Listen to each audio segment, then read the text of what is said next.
What is good, you guys? Welcome back to the Hero Pro. Welcome back to a brand new video. In today's video, I'm going to be analyzing the Miami Heat's first round sweep to the Milwaukee Bucks. I know this happened a while ago, but I do want to debunk some false narratives, Bubble Flukes, stuff like that. You guys know what I'm talking about, man. I do want to go back in depth after thinking about it for months now and give my thoughts on why and how it shouldn't be surprising that the Miami Heat ultimately were overmatched and eventually got swept by the reigning NBA champion Milwaukee Bucks. Now, before we get into it, make sure y'all drop a like, subscribe, comment down below. We are only about 30 subscribers away from 1,400. Let's get to that as soon as possible, man. And also hit up my Twitter in the pinned comment, also in the link in the description. So let's get right into it. We're gonna be talking about this series in depth. Now, obviously, when this series was, announced that this would be, the matchup in the first round, a lot of people were penning this as like one of the best series in the first round. Series that could possibly go 7 games, like myself included. I picked the Heat to win, obviously, because I'm a Heat fan, but I thought this series was going to be, down to the wire, 6-7 games. I thought it was going to be it's a dogfight, and I thought the Heat would come up because we had dogs on the roster. A lot of people picked the Heat, a lot of people picked the Bucks.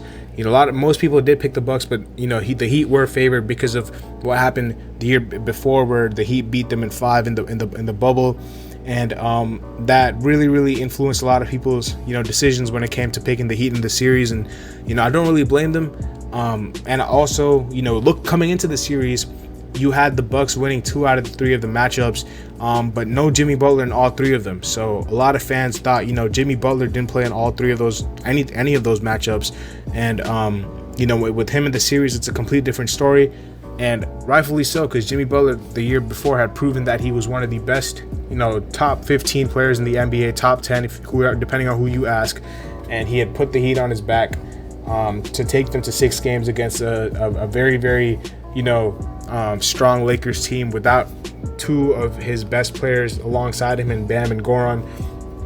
And a lot of people thought the series was going to be a very good one. And it turned out to be a whitewash. Game 1 was close, but apart from game 1, all the games were really blowouts in the Bucks' favor, and the Heat did not really have an answer after game 1 to slow down the Bucks. Now let me dissect what happened in the previous year and what happened in these last couple of months with the series where the Heat lost and eventually got swept. In the series where the Heat won, in the 4-1 series, there was one thing that really stood out to me, and that was a play of one Goran Dragic. Now, Goran Dragic, if you guys do not remember, was the Heat's leading scorer up till the finals, averaging about 21 points per game. Goran Dragic was a guy who consistently, for the past couple of years has been elevating his play, later in the season, especially when we've gotten to the playoffs. Goran has been, Mr. Reliable, Mr. Consistent, and that did not stop last year. A lot of people were surprised with Goran Dragic averaging 21. I was not, because he was just an all-star a couple years ago.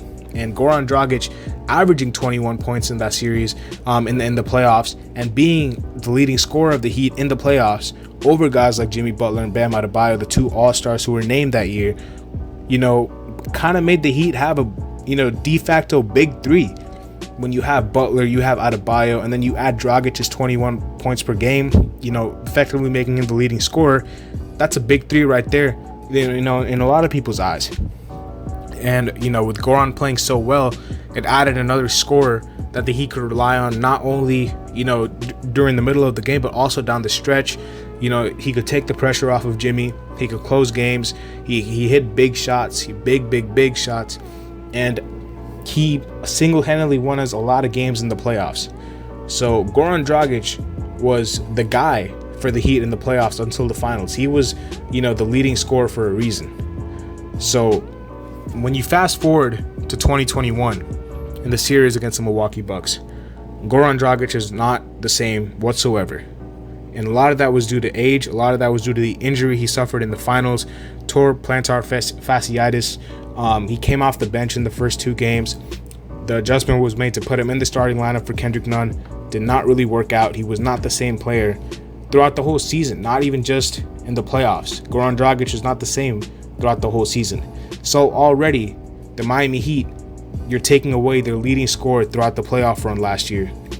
And you're just kind of replacing Goran's 21 with, I don't know what he averaged in the Milwaukee series, 12, 13. That's a 9-10 point difference. So that is Goran Dragic. That was a big impact that we had in 2020. In 2021, it was gone. We didn't have that impact anymore because, of whatever reasons, injury, age, he was just not the same player. So that is number one. One reason why the series was so different was because our leading scorer in the 2020 playoffs was a shell of himself in the 2021 playoffs. Number two, Tyler Hero off the bench in the playoffs averaged, I'm pretty sure, 19 points per game. Correct me if I'm wrong. He averaged somewhere close to that. But if I'm not mistaken, until the finals, or maybe including the finals, he averaged about 19 points per game.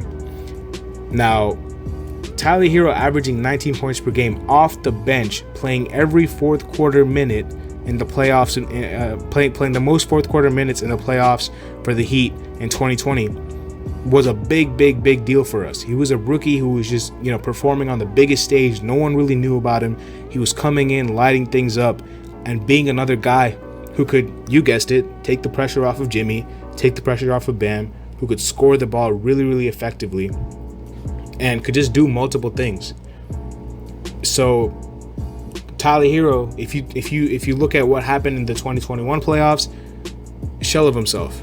I'm pretty sure he averaged only 12, again off the bench, but he did not have the same production whatsoever. It was really inefficient, and also, due to stuff like injuries that he has suffered throughout the season, off the court issues, lack of rhythm, off the court stuff.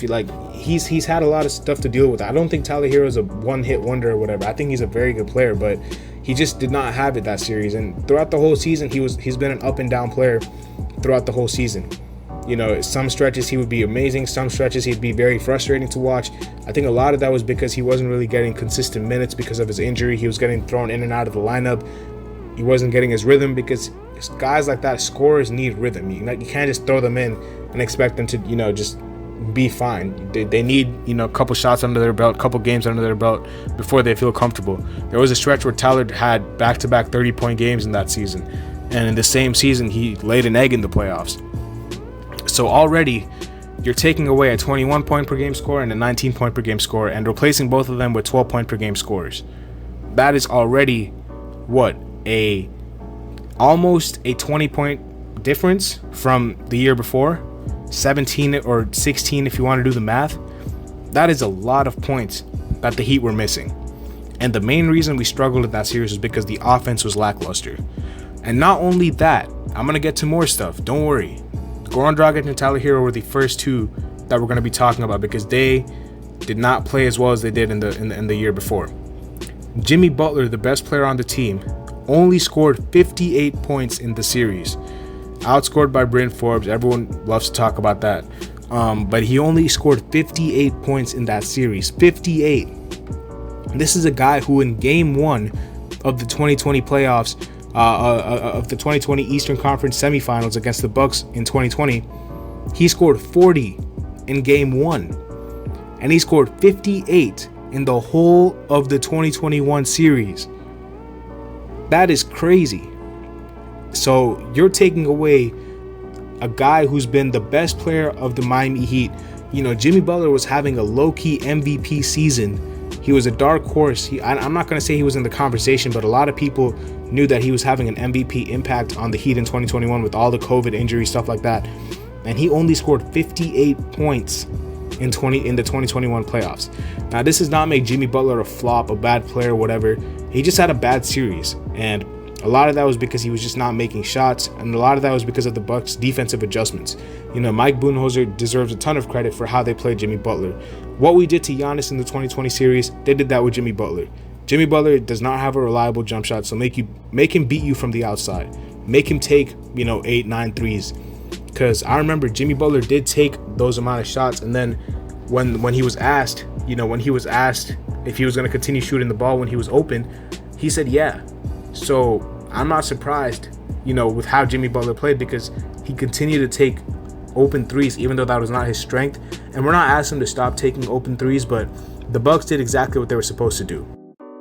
the Bucks played him absolutely perfectly. They did exactly what they were supposed to do. You know, Jimmy Butler cannot shoot the ball well. Let him shoot from the 3-point line. They made a big adjustment.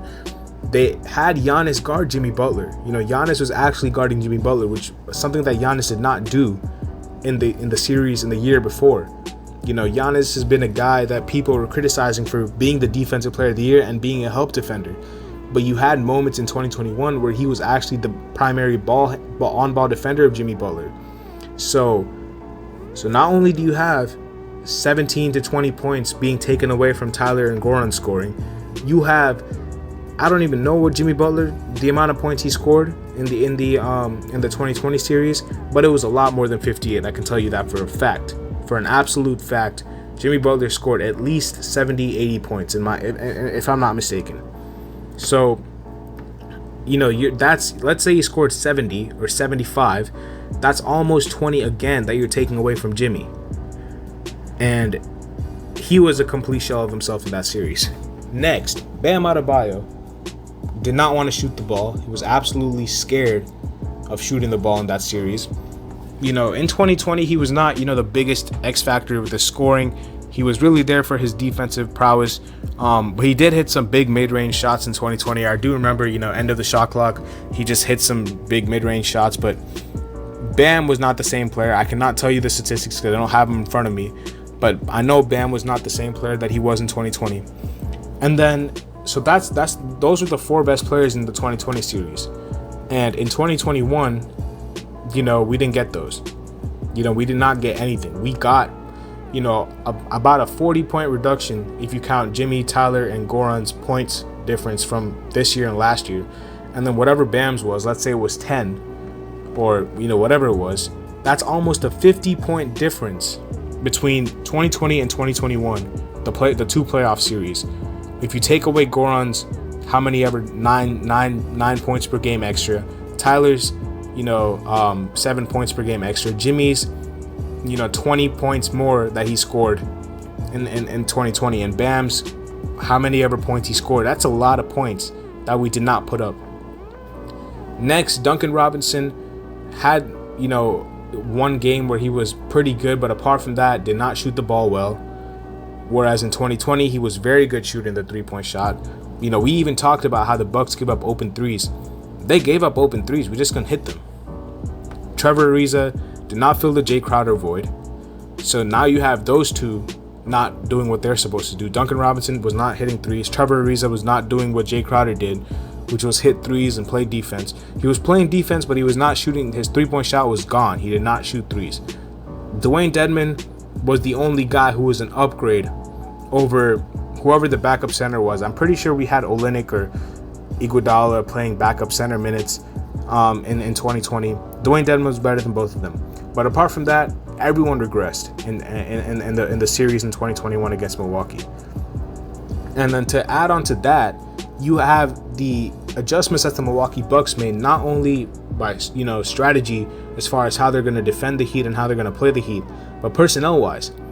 Drew Holiday is a big upgrade on Eric Bledsoe. Now, I'm not even going to read you the stats because that's not how you judge Drew Holiday's game. You don't look at his stat sheet, you just look at what he does on the floor. This is a guy that, I love Devin Booker, but he was on clamps. Devin Booker's probably my favorite player who's not on the Heat, and Drew Holiday had him on clamps in the finals. So this Drew Holiday's a guy that a lot of NBA players, talk about as the best on-ball defender in the game. They talk about as one of the most slept-on defenders, underrated players, not only defense, but he can score the ball a lot better than Bledsoe can shoot the ball. Drew Holiday was that guy for the Bucks in the playoffs, and he was a big upgrade over Eric Bledsoe. Obviously, you had Chris Middleton and Giannis. PJ Tucker was huge. He was absolutely huge. Whenever they needed a shot, like whenever the Heat were on a run, I feel like it was always PJ Tucker who made that corner 3 to silence the crowd or to just extend the Bucks' lead by a little bit whenever it felt like the Heat were on a run. Chris Middleton, same thing. Whenever the Heat were on a run, it was always Chris Middleton who just, quieted the crowd or did something. Hit a mid-range jump shot, hit a step-back 3, whatever. He was a lot better. Bryn Forbes. I told you guys about Bryn Forbes the series before.